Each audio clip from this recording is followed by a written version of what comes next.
పాల్వంచ మండలం కిన్నెరసాని ఆశ్రమ పాఠశాల యందు ఐటీడీఏ జిల్లా స్థాయి క్రీడలను ప్రారంభించారు. ఈ క్రీడలు 14, 15, 16 3 రోజుల పాటు జరగనున్నాయి. ముఖ్య అతిథులుగా డిప్యూటీ డైరెక్టర్లు టీడబ్ల్యూపీ మనెమ్మ, కె విజయలక్ష్మి పాల్గొని జాతీయ పతాక జెండా మరియు క్రీడల జెండాలను ఆవిష్కరణ చేశారు. అనంతరం స్థానిక సర్పంచ్ బుర్ర వీరకుమారి, ఎంపీటీసీ శోభారాణి చేతుల మీదుగా జ్యోతి ప్రజ్వలన కార్యక్రమం నిర్వహించారు. ఈ కార్యక్రమానికి పీజీహెచ్ఎం చందునాయక్ అధ్యక్షత వహించారు. మొదటి రోజు ఆర్చరీ క్రీడతో ప్రారంభించారు. ఈ కార్యక్రమంలో ఉపాధ్యాయులు, విద్యార్థులు తదితరులు పాల్గొన్నారు. రెండు మండలాలు కలిసి ఒక డివిజన్ గా ఏర్పడటం జరిగింది. మరి దమ్మపేట మండలం అంటేనే ఒక ప్రత్యేకత, దట్టమైన అటవీ ప్రాంతం.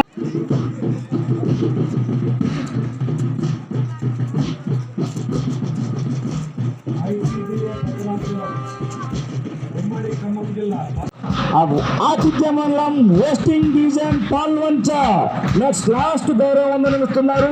మరి పాల్వంచ డివిజన్ వారు మరి చక్కటి కరతాల ధ్వనులతో మనకి చక్కటి గౌరవ వందనమిస్తున్నారు. మార్చ్ పాస్ట్ ద్వారా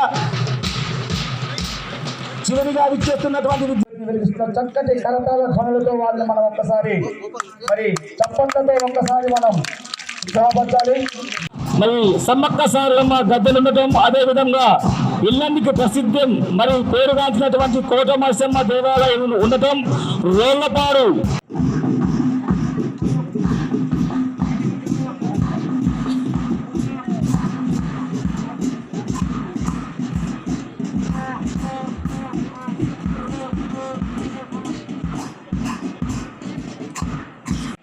పాల్వంచ హెడ్ మాస్టర్ గారు, నామానాయక్ గారు ఫ్రమ్ రేలకాయలపల్లి, వారిని కూడా వేదిక మీద ఆహ్వానిస్తున్నాం.